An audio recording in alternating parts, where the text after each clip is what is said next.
ومتابعة لآخر التطورات هذا الموضوع ينضم إلينا مراسلنا في فرنسا محمد الوضاحي. مساء الخير محمد. بداية هل تؤكد لنا هذا الخبر محمد؟ نعم، مساء الخير يحيى. هذا الخبر أكيد.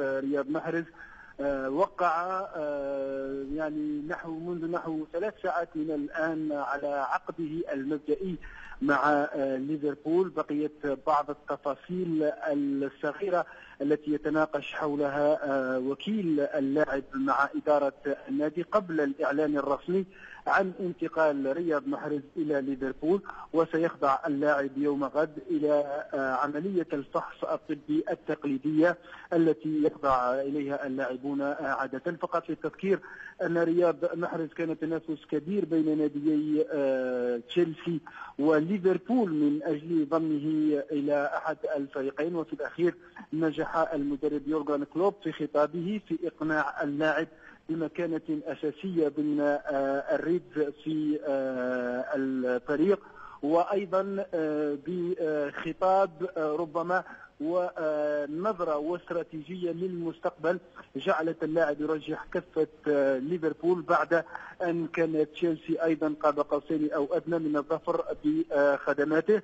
كان هناك أيضا في حسابات ليفربول في حال تعطلت صفقة اللاعب محرز كانت أعين النادي نحو لاعب موناكو نيمار، ولكن في الأخير المدرب يورغان كلوب بعد أن التقى اللاعب في عدة مناسبات 3 مرات تحديدا تمكن من إقناع اللاعب وأيضا إعطائه الضمانات اللازمة التي كان يريدها رياض محرز ليوقع أخيرا قبل الإعلان الرسمي والانتهاء من التفاصيل البسيطة التي ما زال النقاش حولها في هذه اللحظات في ليفربول.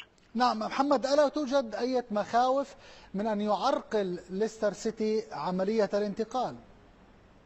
لقد تم الاتفاق بين الناديين والتوقيع على العقد تم أيضا، قيمة العقد 55 مليون يورو تم الاتفاق عليها أيضا وسيقبضها نادي ليستر، إضافة إلى أن نادي ليستر قد منح الضوء الأخضر والإشارة الخضراء للاعب رياض محرز للانتقال وأعطاه تلك التأشيرة، تأشيرة الخروج من النادي قبل بداية الميركاتو الشتوي. ولذلك فإن وكيل اللاعب وأيضا الأندية المهتمة بخدماته نشطت في الأسابيع الأخيرة حتى قبل انطلاق عملية الميركاتو الشتوي، لأن اللاعب يملك تلك التأشيرة، تأشيرة الخروج في هذا الميركاتو الشتوي، والأمور تم حسمها وبقيت التفاصيل بين وكيل اللاعب ونادي ليفربول وليس بين الناديين، لأن الناديين توصلا إلى اتفاق وتم الاتفاق بينهما والتوقيع أيضا.